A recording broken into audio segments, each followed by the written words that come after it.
బుద్ధిమంతుడు అపాయము వచ్చుట చూచి దాగును, జ్ఞానము లేని వారు యోచింపక ఆపదలో పడుదురు. ఈ వాక్యంలో 2 రకముల మనుషులను చూస్తూ ఉన్నాం.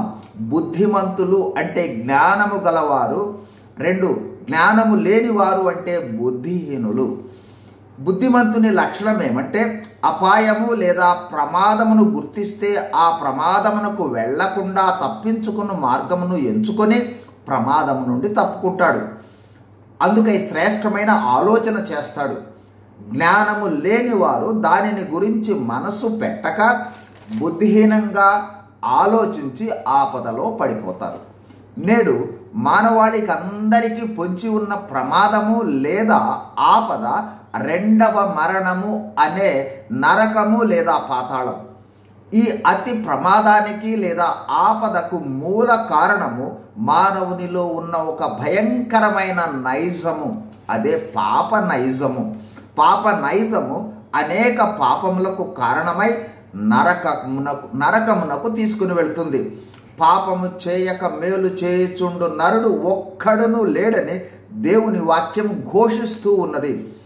పాపము బైబిల్లో ఉన్న పదాలన్నింటికన్నా కూడా భయంకరమైన పదము. దేవుని ఆజ్ఞను అతిక్రమించుటే పాపము. ఆజ్ఞాతిక్రమ పాపము చేత నరకమునకు పయనించు మానవుల రక్షణ కోసం దేవుడు ఏర్పాటు చేసిన రక్షణ ప్రణాళికయే యేసు ప్రభు వారిని లోకంలోనికి పంపుట.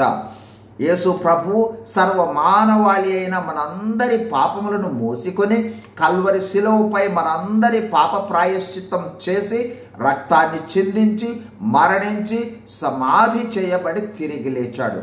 ఆయనను నమ్ముట ద్వారా మనము పాప ప్రాయశ్చిత్తము పొందగలము.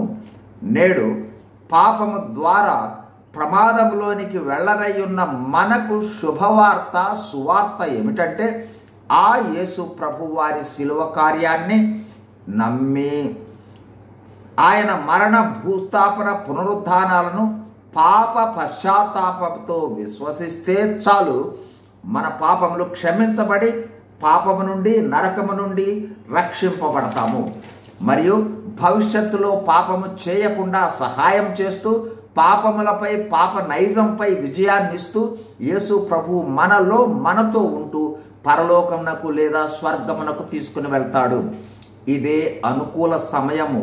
నేడే రక్షణ దినము. యేసు ప్రభువును విశ్వసించండి, దేవుని రక్షణలోనికి ప్రవేశించండి. God bless you. Thank you.